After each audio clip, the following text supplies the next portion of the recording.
Hi guys, this is Marius from Trademate Sports, and in this video series I am explaining the different odds types. The next odds type that we are covering is totals, also known as over-unders.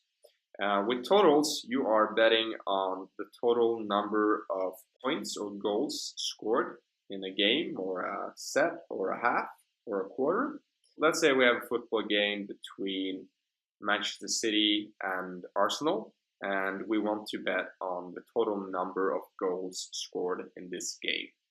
We can place a bet on, for instance, over 1.5 goals at 1.10 in odds. That would imply that if the game ends with either team winning by 1-0 or the game ending in a 0-0 draw, we would lose the bet.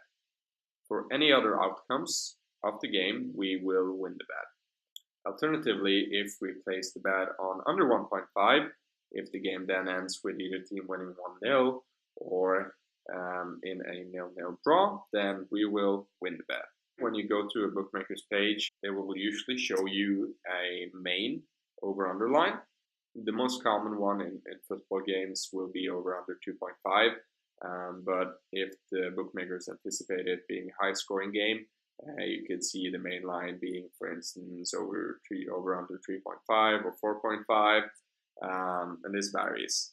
One thing to note is that for sports such as basketball, where there is a very large number of points in total, for instance, in an NBA game, the over-under could be over under 210 points scored in the game. And in these games, it is often typical for the bookmakers to move the entire line instead of changing the odds.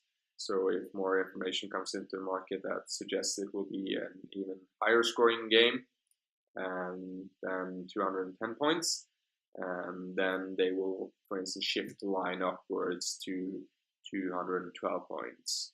Or if they anticipate that there will be fewer goals, they will shift the entire line downwards to 208 points. Let's say you think that there will be a lot of goals in the Manchester City versus Arsenal game. You place your bet on over 3.5 goals. If 3 goals or less are scored in the game, you will lose your bet. If more than 3.5 goals, effectively being 4 goals and upwards, are scored in the game, you will win your bet. So that's how totals or over-unders work. And often you will also find these types of bets not only for like the full time of the match, but you can find them on the first half, second half. You can find them on the quarters in basketball and American football, and you can find them on the different sets and games in tennis. The most common way to bet on totals is for the full match, and an important thing to note is that unless otherwise stated, that will be the end of the bet. We take the League Cup final between Manchester City and Arsenal.